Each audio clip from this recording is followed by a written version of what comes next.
Very glad to be speaking with y'all today. Um, so started a new position with the Alabama Farmers Federation. Been working with them just a couple months now as a commodity director for grazing animals. I do beef, hay and forage, sheep and goat, and equine. So doing a lot of the same things, some presentations, studying, doing some research, and getting on farms, meeting with producers to see what kind of problems and successes they're having as well. So glad to be able to present this on a highlight today. So let's get into it. So this is probably what I've been spending my most of the time on. So being back in Alabama, being closer to the farm, definitely being able to spend more time with some of my own animals, running some stalkers and some cow-calf pairs. So it's definitely allowed me to kind of get back closer to my passion and really move forward with some of my personal goals in life. So if we think about the last 10 years, think about some of the changes that affected us in the beef cattle industry. I think over the next 10 years, we're going to have some of those same challenges. Think about COVID. You think about fuel in summer 2022. And I think with some of the volatility in prices, both on the input and output side, we're really going to find out how good we are across the board in terms of management. And I think that's going to be kind of the key in terms of the winners and losers in this next business cycle or beef cattle price cycle. So I think we can all say like normalcy. We didn't go back to normal following COVID or during COVID, and that there's intense volatility whenever you have this supply and demand fundamentals where supply was obviously cut during COVID. Price ranges for most parts they didn't make a lot of sense. Sometimes supply and demand variables are slow to act. But overall, I think just the key here is that there's going to be volatility. There's going to be times where we just don't like the prices of inputs or don't like the prices of our output in terms of our feeder calves. But I think those are definitely expanded ranges are at play moving forward. That's kind of my thinking on a lot of our input costs. I don't think we've seen the highs yet. If we look over the next decade, or just between now and 2030, we haven't seen the highs yet in terms of input prices for feed and fertilizer. They're going to go higher. Fuel, it's going to go higher sometime during the next decade.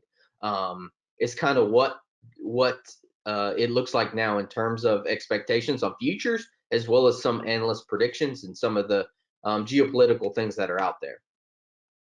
So markets, it's not just supply and demands. It's also think about human emotions and herd behavior. Human emotions during COVID or following COVID, where everyone rushed to the grocery store. I think those are just those things that we call outside market forces. Everyone didn't necessarily have the supplies at their home in order to live and work there on a daily basis. They definitely needed a lot more supplies from grocery stores during COVID, and not necessarily saying other waves are going to do something similar, but definitely supply chains have kind of changed things, and these human emotions and herd behavior also affect our prices that we pay and receive for things. So and I think it's given. I think if we look at just about any commodity or in the prices of most things, they move higher over time. Obviously, this is due to currency debasement, mostly from the Federal Reserve and the Treasury, reducing the value of a dollar over long periods of time. So we should expect things just to trend higher just in general. So if we think our feeder calves going to be higher in 2023 than they were in 2022, they should, because we have currency debasement. We have additional inflation out there as well. But cost of production should too. Even with the spikes that we saw in 2022, cost of production should move higher too. This is just basic economic principles for us. If you ask me to give a short-term, economic analysis of feeder calves.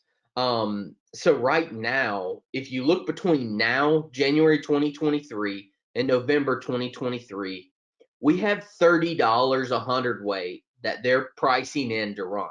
So on a 5-weight feeder calf, if we were really, if those summer feeder calves are 5-weight from fall calving herds, they're going to be larger than 5-weight. You come November, but so 5, 6-weight feeder calf, you're looking at $150 to $200 a head, taking them from the summer to that November time period. They want cattle further out there, because they know that supply is really going to get short this next year in 2023 and moving into 2024. We're going to be short out there. Cost of production is so high, expansion is going to be extremely difficult for a lot of people. So what are feeder calf prices going to do in 2023? The market is without a doubt telling us they're going to move higher. If we look at between now and August, they're saying $20 a hundredweight. So if we're looking at marketing cattle the way we do in South Florida for August 2023, $20 a hundredweight, $25 a hundredweight is kind of already priced in as kind of what they're thinking that cash prices are going to move from today for these feeder calves and feeder cattle. So just talking about market outlook, a little history behind it. Obviously, if we look at the trend here, we're trending down in terms of beef cows, all cattle and calves. There's two ways to look at this. One, we've gotten so much more efficient with the cattle that we have. They're taking them to such higher weights, finishing weights, that we didn't need as many beef cows. But at the same time, we're gonna be getting back to some of those earlier, 2013, 2014. If as we get out there further, we can get lower, get very similar to those price levels, and that would kind of be like the bottom in terms of the last 50 years, in terms of all cattle and calf inventory and beef cow inventory as well. So we're trending lower in terms of the number of cows, and just thinking about the beef that we produce in the United States, at least on the supply side of things, that's very good. Now the other side of things is the last couple of years, the production that we produced 2021, 2020, 2019 has just been significant. Like we produced so much beef the last couple of years from these animals by taking them to really higher weights than what we've seen in the past. At the same time, you did have beef lose per capita consumption in the United States of 31%. Obviously, this isn't just based on tastes and preferences, but this is also based on how cheap chicken had gotten over that same 50-year time period. So over 50 years, we lost 31% consumption. Even pork lost ground to chicken as well. So just a lot of more chicken eaten by U.S. consumers over the last 50 years there. And definitely we can see that in our diets for those that were raised in the 80s and 90s. You ate a lot more beef and pork, and then over the last 20 years now, chicken has really come into the mainstream. I kind of just wanted to show this slide. I said markets rise on an escalator and they fall in an elevator. And I think we kind of know now that 14, 15, it wasn't really sustainable because, we also had pork and poultry they had production problems during that time period as well. We were the lowest in terms of inventory, and we're moving back towards it. But overall, I think when you look at this chart, you can definitely tell we weren't sustainable. We probably went a lot lower than we should have, but for the most part, we are trending back up. If you kind of just start in 2016, 2017, we're back on the trend higher. So these feeder cattle are looking at $200 a hundredweight in 2023. So again, we're on the rise now, but or can we get back to those 2014, 2015 levels? If we look at long-term data sets from FAPRI or USDA, they don't have us there. But some of the other data sets that we kind of look at from analysts say, hey, we can, whenever we factor in inflation and some other variables, we could get there. Just going to kind of depend on just supply and demand moving forward. No one expects the Texas drought that they had in 2011 through 2013, and then what they experienced this last year, where they sold off. It could be 15, it could be 25% of their herd. We're going to find out here in about another week. So I think, again, just in terms of the offensive or just the output side, annual cattle prices moving higher. This looks at it from about 25 30-year time period here, and we're moving higher, not necessarily getting back to those 2014 through 2024, but really approaching it, and getting closer to those levels that we saw. Now, are we going to be as good as we were in 2014 when we get back to those levels? Obviously not. Cost of production significantly higher than where we were in 2014 when we get back there, the later half of this decade. So, not necessarily back in the same driver's seat that we were in 2014, first half of 2015, but still in really good shape. Just in terms of these annual cattle prices, they're at least moving in the right direction. With whether some of that's inflation, some of it's currency debasement, but moving higher, and that's where we at least have to have them going. So I think this is kind of one of those bullish cases for us. So we think about heifers held as beef cow replacements. Look where they were in 2022. You don't see a bar as low as where they were in 2022 in the last in the last 40 years there. So I mean, or 30 years there, sorry.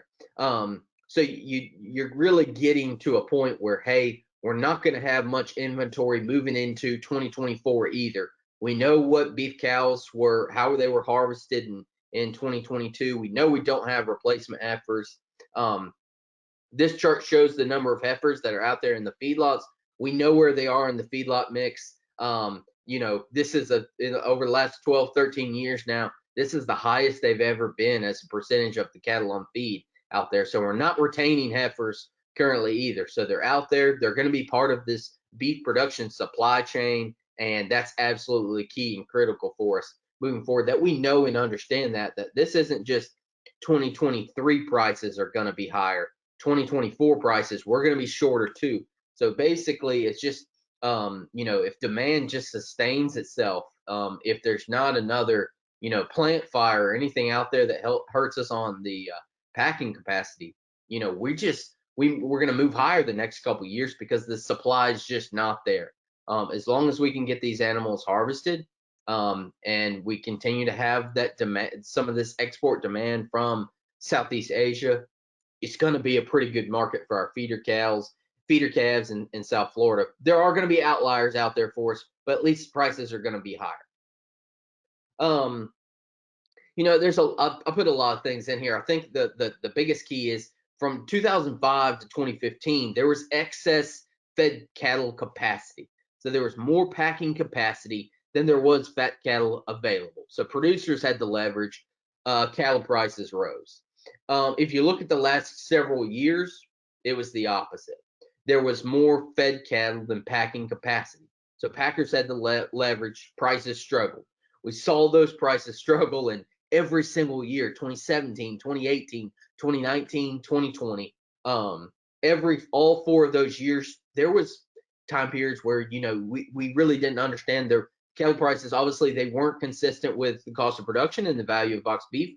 Why was that? Packers had the leverage. They used that leverage. Over the next decade, that leverage shifts back to the people that have the cattle, because we have the packing capacity that is online, and then we have new packing capacity coming online. And so these are some of the larger plants, 500 head or greater, that are proposed. Some of them are coming online. I think there's some of these medium to large ones are coming online in 2023, 2024. Some of them are out there 2025 to 2027, but they're coming online. They're beef plants. Once you build them, they are there. They are expensive. Someone will operate them.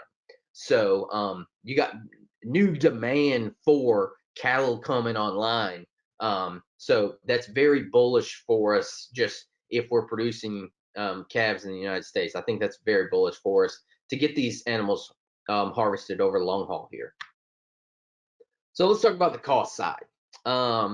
Outlook, I think you can definitely tell we're optimistic. You got $20 to $30 a hundredweight cash price that's going to run over the second half of this year. It's priced in. That's what the expectations are. On the cost side of things, very variable. Some significant costs have increased the last couple of years. This is LMIC, so this is for a U.S. average. These are what LMIC estimates as their total cash cost plus pasture rent. They say it costs them $1,000 to raise, to take care of the cow-calf pair today. That's expensive. We need to be doing it cheaper than that across the United States. I think, as an economist, I include everything. And, for Florida, I was always in that.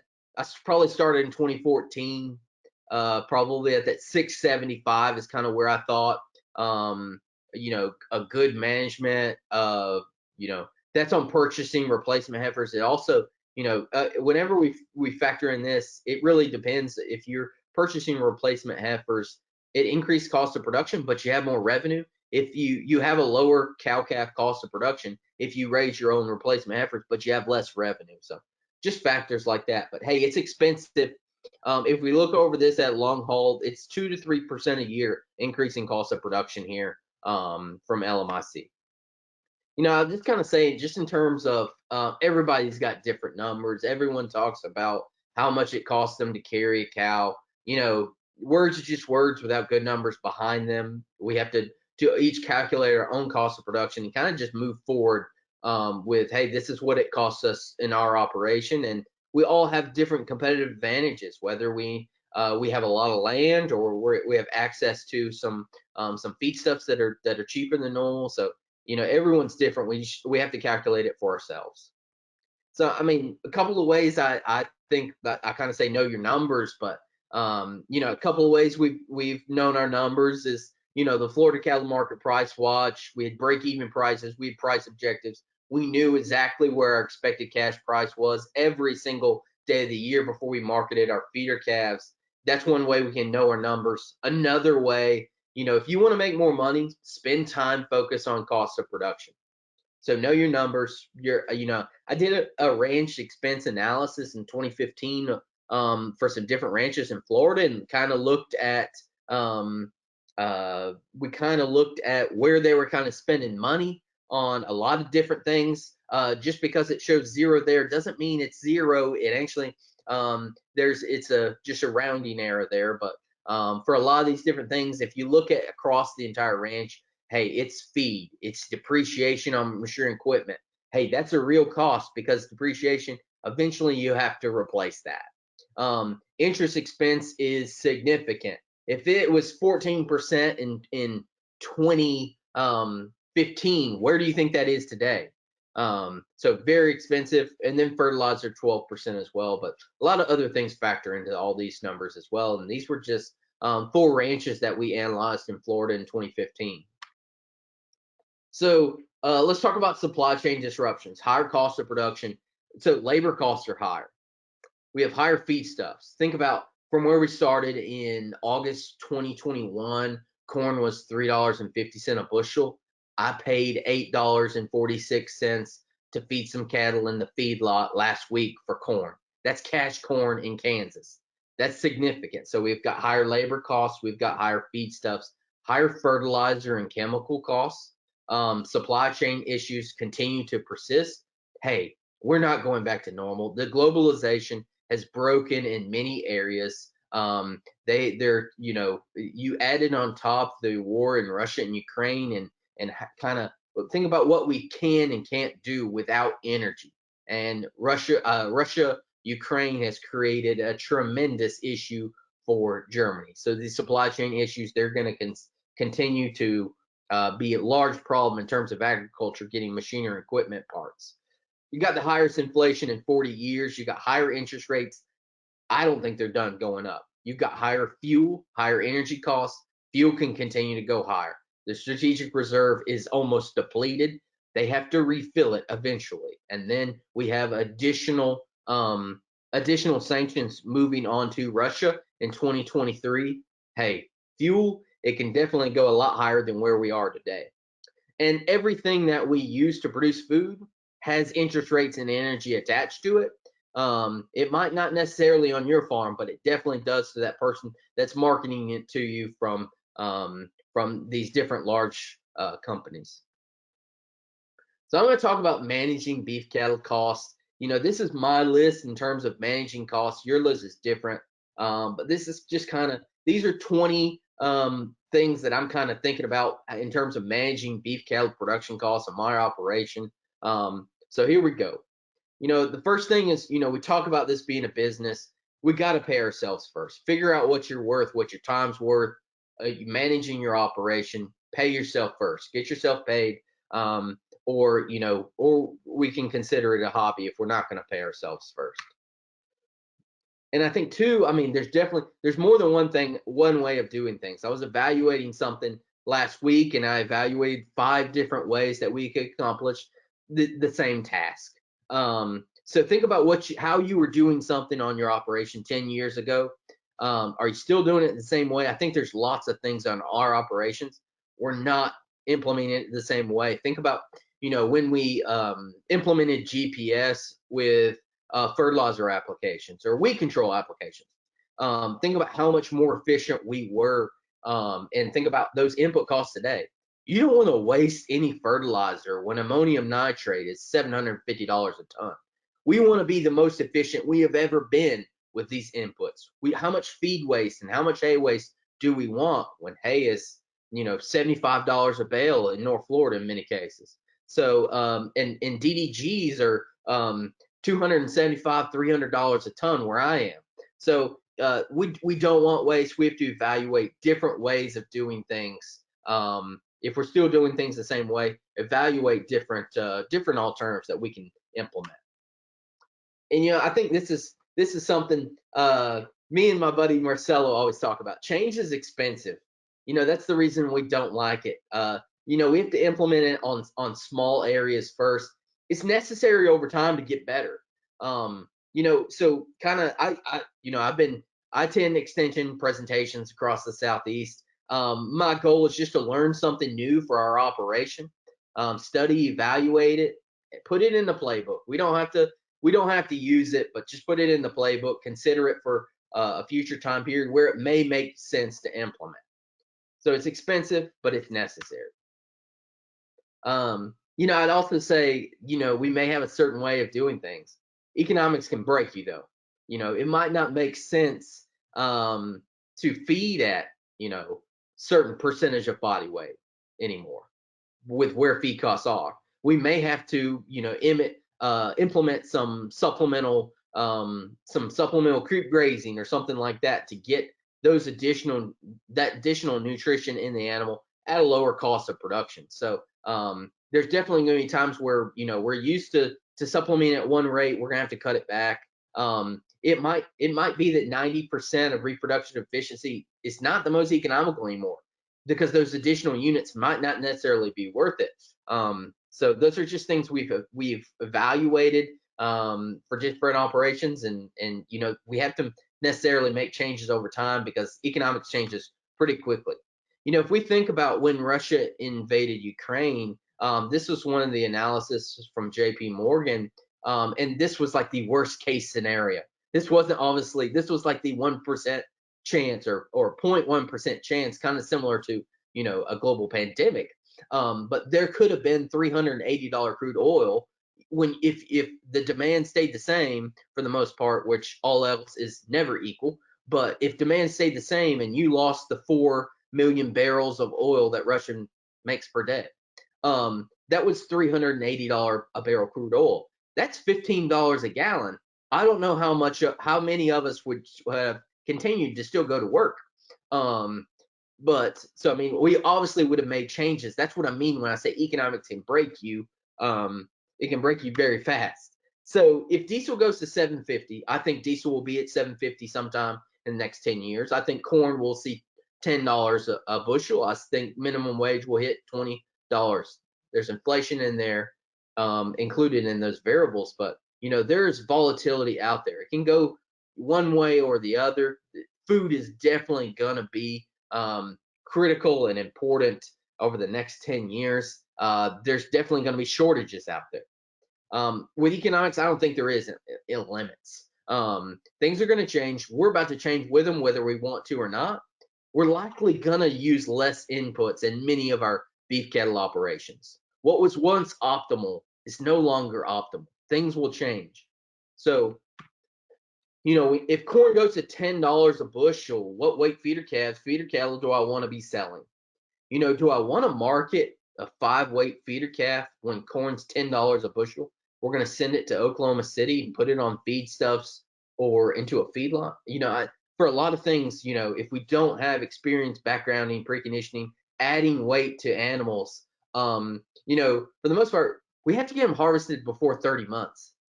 Doesn't mean that we still have to sell them at 8 months of age. And we can take them to higher weights, just depending on different areas of Florida. I think there's definitely cases where we can background and stocker them in North Florida for much cheaper on annual ryegrass than them going out to Kansas, Oklahoma, Texas, and being on $10 a bushel corn. So where do I want to be? I want to put more weight gain on animals. And I think that's kind of, I presented this in 2016, I believe. We did some data, looked at some data with Oklahoma State, and the value of forage increases as feedlot cost to gain increases. It's pretty simple. So as that feedlot cost to gain increases, value of gain is significantly increased. So every pound that we put on, we're creating healthy animals, we're creating heavier weight animals, we're creating animals that are going to get sick less. So that's going to continue to increase. I'm super excited about that. I think it provides a tremendous opportunity for grass farmers in the Southeast. Time management.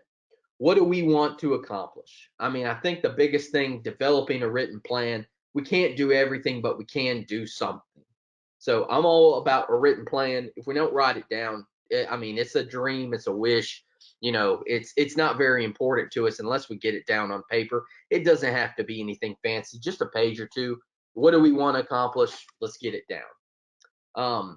Wintering your cow herd. I think many people know I'm not for necessarily just culling every open cow just because they're open. I think a lot of times it can be management causes a cow to be open as well. So, but in 2022 things are different.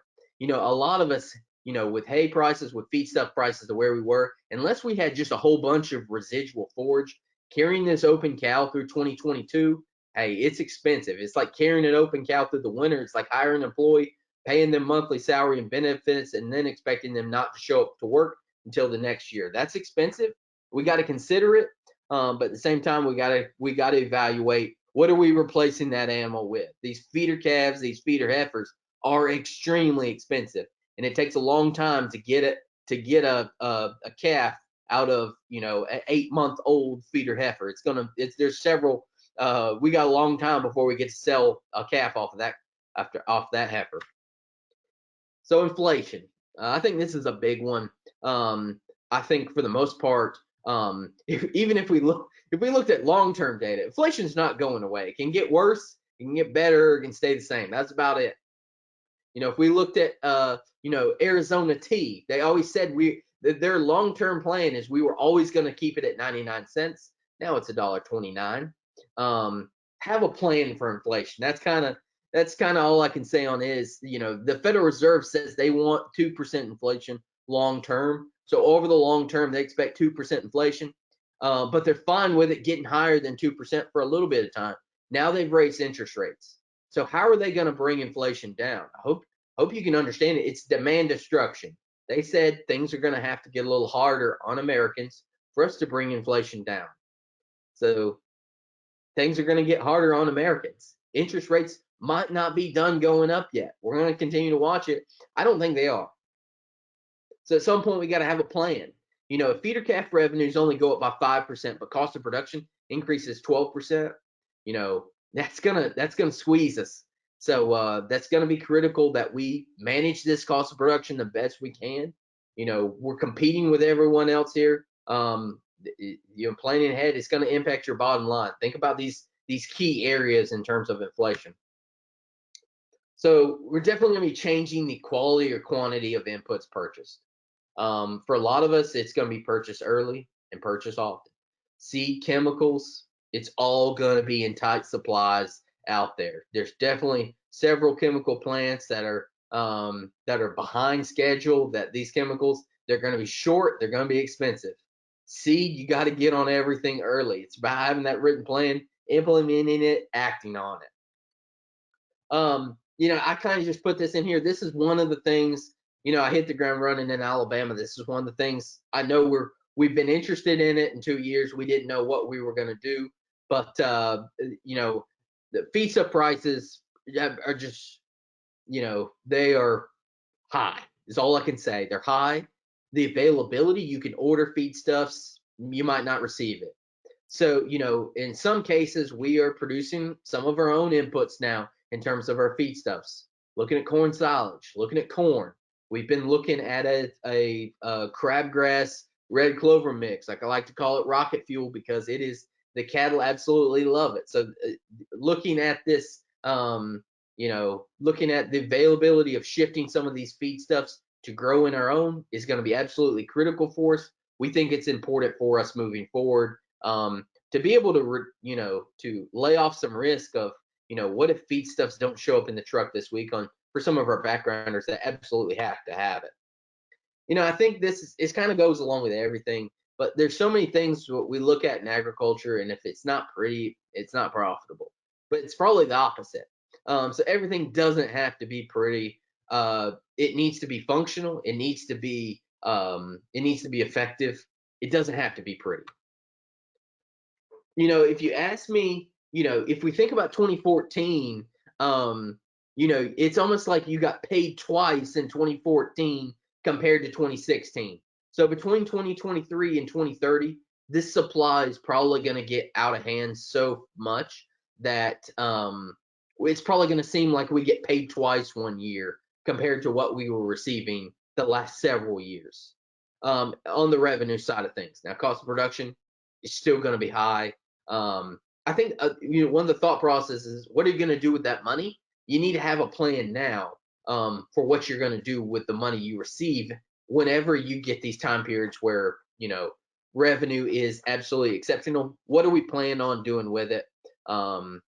It's have a list and just be able to go to town with your needs, whether you put it in the bank as backup savings, you pay down debt.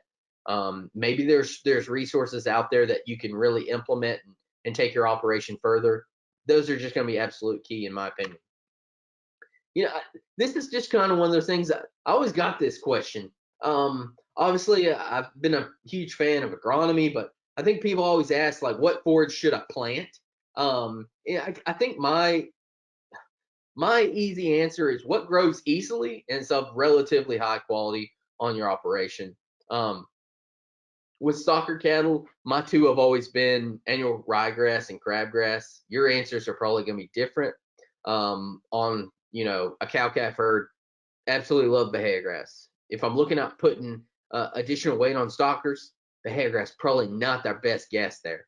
But what grows easily, relatively high quality. I don't think these next couple of years are going to be. We want to take high risk and bet the farm on anything. So what's easy? Can we implement? It's going to be successful. Higher hay costs, and I talk about feedstuffs, but if we look at the number of hay acres that are going to be harvested 2022, 2023, we're at the lowest level in the 100 years. So think about how large the cow herd was back there in the 70s and the 60s. So lowest level of U.S. hay acres harvested in the 100 years. You combine that with higher fertilizer, higher fuel, labor, chemicals, interest rates. Do we have another drought in the West? Hey, hay prices are going to remain high and in tight hands if we have to purchase it. So it's definitely just a consideration for us there. Utilization of inputs. I mentioned GPS earlier, but you just can't waste stuff. As expensive it is today, you cannot afford to waste it. So we're going to cut back on waste. We're going to look to see how we can utilize inputs the best that we possibly can. And even if there's a shortage in a product, with Roundup and with death, if you don't get adequate utilization out of your inputs, it's not going to be economical for you to have purchased it. So, and then in terms of machinery equipment purchases, if you want to purchase some machinery equipment, look at what you can sell off of your operation in terms of the machinery equipment you have. You may have to sell two things in order to purchase one, but that's kind of my utilization of inputs. So I'll say, what are we cutting and what are we liquidating? Let's say we hit hard times. We don't have that significant rise in feeder calf prices, or cost of production just blows us right out the water. What are we cutting? What are we liquidating? What are we cutting? I think we're cutting a little bit of everywhere. There's going to be some things that just like, there's going to be some things I'm not willing to cut, but there's definitely going to be a lot of places that I'm absolutely going to have to cut, and it's probably going to be in, not necessarily we're going to cut it to zero, but we're going to cut it back from 100% to 75%, 75% to 50%, which whatever we have to. It's about survival, right? If we survive these difficult times and the Cowherd continues to sell off, there's definitely going to be points where we can thrive like we did in 2014, 2015. What are we liquidating? And my first thing is underutilized equipment. That's the first thing I will always liquidate. Then potentially some savings. We may have to cut some labor. We may have to then cut some additional savings. Cattle is the last thing. That's our asset. That's the thing that produces the revenue, produces the income. That is the business generator for us in beef cattle operations. That's the last thing I want to liquidate. I always get excited talking about that 2013 to 2014 time period. And if we looked at the data, the most exciting thing to me was we had 19 months in a row where the price was higher than where it was the month before. And I think we definitely get to a time period with supply where it is in this next decade that next month the price is going to be higher. So what do? Man, we in 14, 15, we just had to own cattle and keep them alive. We just had to hold them a little longer. Absolutely. I love, average daily gains in this scenario. We don't want the cattle to back up. We don't want them just to maintain. I'd love to have additional pound average daily gain on Bahia grass, a little supplement, throw some crabgrass in there. But 19 months in a row of higher prices, I mean, it's about profit. It's not about just continuing with the system that we potentially have utilized over the long haul. It's about squeezing as much dollars as we can for our operation. 19 months in a row, we can carry that animal a long time. What lessons can we think about in terms of the beef cattle industry? What can we learn from the housing market? We had all cash offers for homes. It's harder than ever to buy a house. Bidding wars keep breaking out. How to win a bidding war. Someone wrote an article on that. I think think about the economics. So you had sellers, and then you had an army full of buyers. Okay, so whenever we want to market our cull cows, our feeder calves, go find as many, work that phone, work the internet, find as many buyers as we absolutely can, have a marketing plan, implement it. Having these buyers like we did on the housing market, it's flipped. If no one wants a 7-8% mortgage and on a house that's probably only declined 20% in value from those highs. Interest will get you in the long run. So we definitely need to learn lessons from other sectors of the economy as well. I kind of, I've used this since 2014. If we are faced with adversity in the next decade, it's not where we just change everything. We want to make small changes, continue to do what got you here. There's going to be things you can get better at, attend some extension programs, learn new skills, learn what other farmers are doing to implement management, continue to do the things you got here. I'm all about waging the war on forage and feeding costs. We got to do it in 2023 because with fertilizer prices, listen, fertilizer can go a lot higher than where we are today. Feedstuffs can continue going up.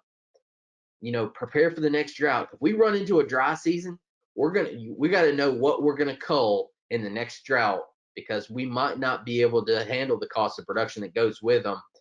if hay continues to be where it is at the same time, it being, so much more expensive for us to carry that cow, and then people are culling all these cows at the same time. So just continue to survive and thrive. I've got a bonus one here. So I kind of threw this in here for Marcelo, thinking about managing cost of production slide.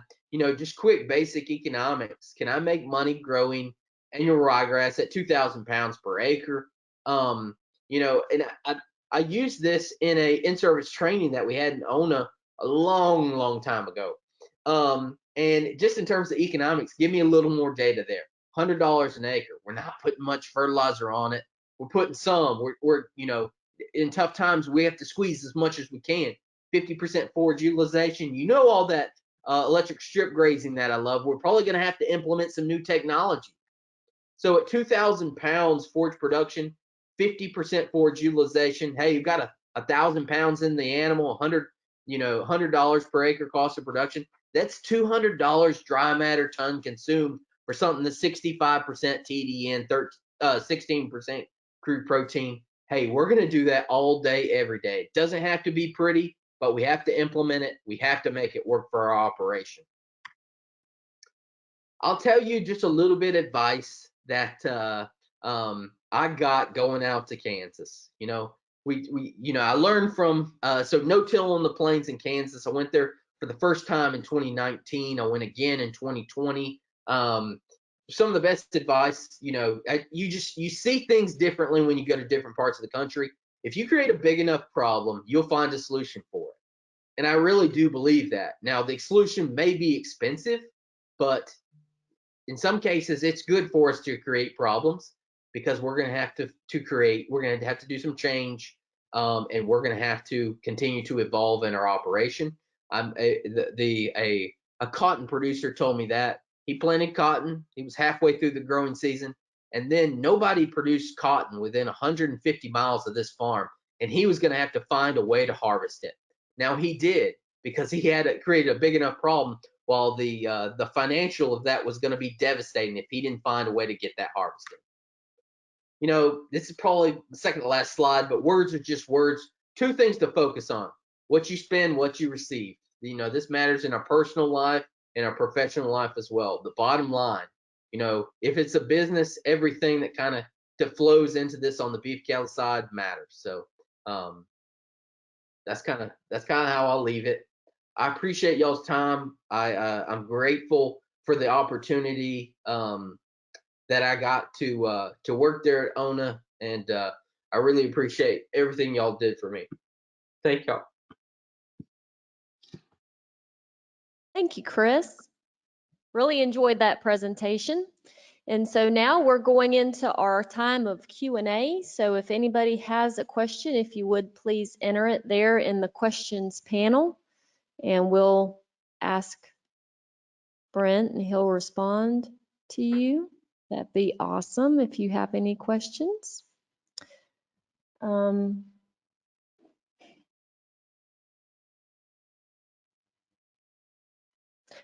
While we're waiting for questions, I have oh goodness, okay, so we have one popped up.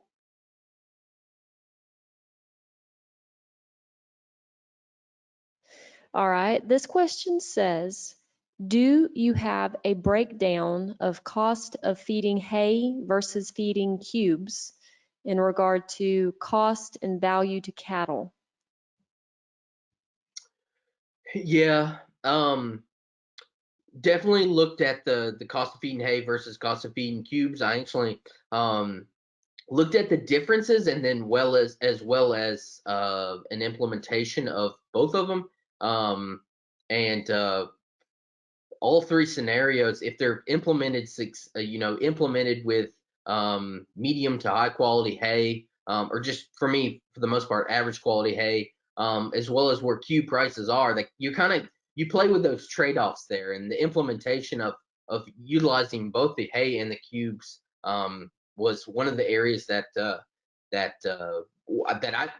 thought the data was most successful. But if you shoot me an email or just share it with Andrea, I can share that data with you. Okay, yeah, and Chris, whenever I send you the report from the event, you'll get to see these questions and who asked. So you'll be able to respond. All right, the next question.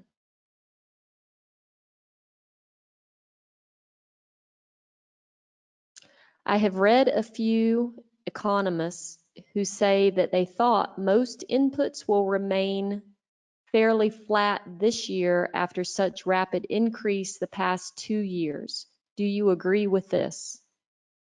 No. I'll tell you why. It's because the situation in Russia is extremely important, because they are such a large producer of natural resources. In terms of the oil, 4 million barrels per day, and one of the largest fertilizer producers in the world. As that continues to remain unstable, I mean, things can get very volatile, as well as globalization has broken so many areas, that, uh, you know, just supply and demand fundamentals. Corn can go a lot higher, soybeans can go a lot higher. Across the board, I think inputs. I don't, and if so, I'll share one thing with you. That if we look at all of our inputs over a long period of time, they never stay stable. They're always moving up and down each year, and we're still in a high inflation environment. You're still at 6.5% inflation. And interest rates are higher. They can continue to move higher. So, at a certain point, they may be similar to the average price, but throughout the year, they're going to be all over the place. They can go significantly higher. Think of where fertilizer was, last spring. I think we're 25% lower than where we were last spring in terms of fertilizer. But year over year, we might be, but we're still, so year over year we're higher than where we were, but we're lower than we were last June. But yeah, I'm not in the camp of a lot of these inputs kind of staying stable. They're going to move around. If someone can extract leverage, they're going to. And there's definitely going to be some problems with fertilizer and fuel in 2023 if the war in Ukraine doesn't, stop very quickly.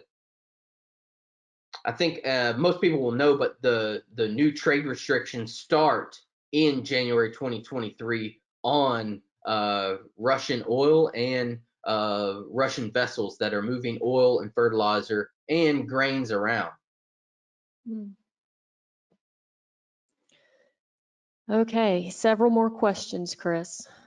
Do you see any relief coming on commodity feed supplies like soy hulls, in addition to being expensive, hearing they might become nearly unavailable? Absolutely. So that is a great question, because so many of the soy hulls are now going to biofuel. So even the processed soybean is going to biofuel. So significant amount of soy hulls no longer being available into the southeast. These byproduct feedstuffs, a lot of the whole cottonseed that was available in the southeast, you couldn't actually even purchase it this winter because it was already sold in fall 2022. So if you only needed just a couple loads, you weren't getting it for the most part from a lot of these vendors, because it was already pre-sold. You can get a load or two, but if you were looking at 2 loads a week for some of our larger operations on soy hulls or whole cottonseed, it was already pre-sold. So I mean, it's definitely going to be a problem moving forward. These byproduct feedstuffs. That's why a lot of people are starting to play with what can we grow ourselves to have some supply, so we always have some feedstuffs that we're not so reliant on the other side of the equation. Okay. All right, next question on holding cattle longer in times of expected increasing feed prices. At a point, would it be more efficient to replace those cattle with lighter stalkers to capture higher value of grain with existing forage resources given the price slide of heavier cattle? I would say both. I like both, but yeah, you could switch them out, especially if the cattle prices have like inverted. So if cost of gain, if we go to $10, if you go to $10 corn, you're probably going to have 3-weight animals and 8-weight animals could bring the same, like in terms of dollars per pound. Like you could have $1.80 3-weight animals and $1.80 8-weight animals, and every single pound you put on would be $1.80. It's happened several times before. If we look at, we have to look over like 75 years or 50 years to look at times where it's inverted. We almost did in 2016. So absolutely, you could definitely trade them out and think about moving into some 3-weight animals for our stocker operators. I was thinking more on the cow calf side, but yeah, stocker operators, I would definitely want to move them on, especially because they're consuming at least twice the amount of resources. So I think that's an excellent idea. All right, this is the next and last question. With these current scenarios and future perspectives, do you think that backgrounding could be a good strategy for producers in Florida? And what do you think about silages in terms of price for these types of operations? So I think that's probably where we have to go. Everyone, it's not going to be for everyone, but for a lot of operations, they need to look at the potential implementation of backgrounding, not necessarily at the same feedstuff rates that we would do in Kansas or Nebraska, where there's feedstuffs everywhere. The cheapest places in the United States where you can get soy hulls for $200 and $180 a ton right now in Minnesota, Wisconsin, Michigan.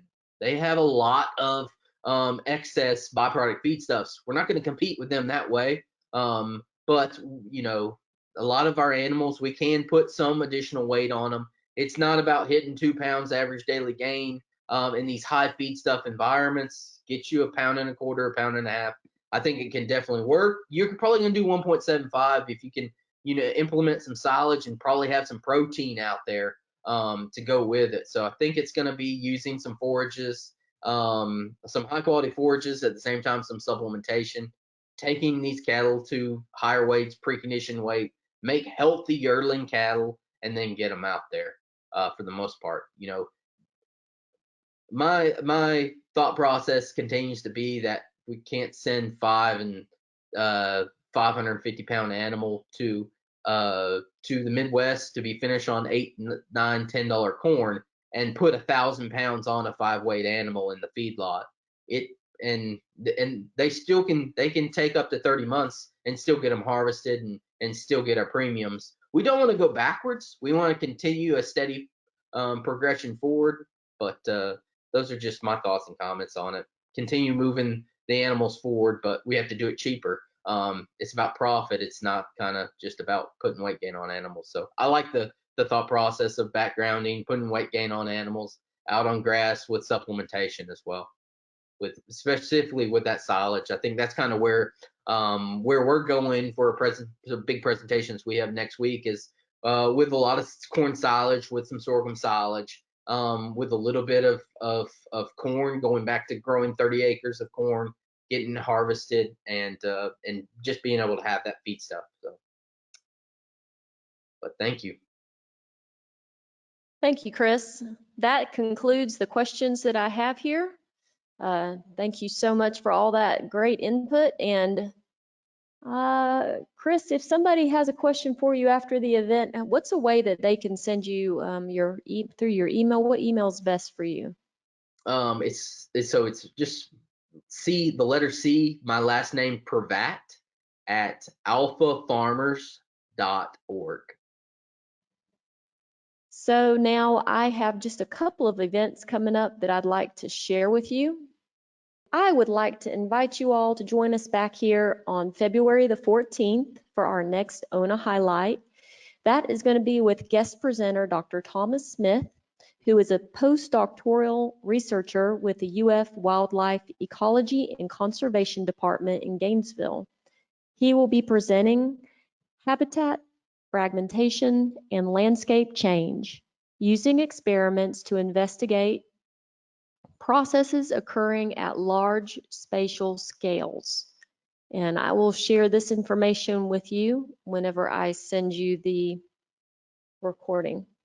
The next event is going to be next Tuesday. That is the 40th Annual Florida Cattlemen's Institute and Allied Trade Show, BQA certification, and that's going to be in Okeechobee. And I'll include this event's information as well. You can use your phone to scan that QR code there for the registration page. And if you don't already know, our next field day is going to be Thursday, April the 20th here at the center. This is our big field day that is held traditionally every 18 months. This is a full day event from approximately 8 a.m. till 3, and hopefully in February I will have the completed flyer to share with you all. So for now, we just ask that if this looks interesting, just save that date on your calendar so you can plan to attend. If you're not already doing so, we invite you to follow us on our website and social media, as well as our YouTube channel.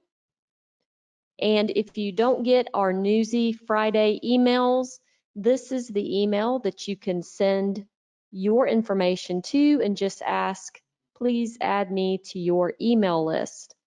And each Friday, I will send you a short Newsy email with recent events, happenings, upcoming events, and things like that that you would probably find interesting. We appreciate you joining us today. Y'all have a good one. Bye-bye.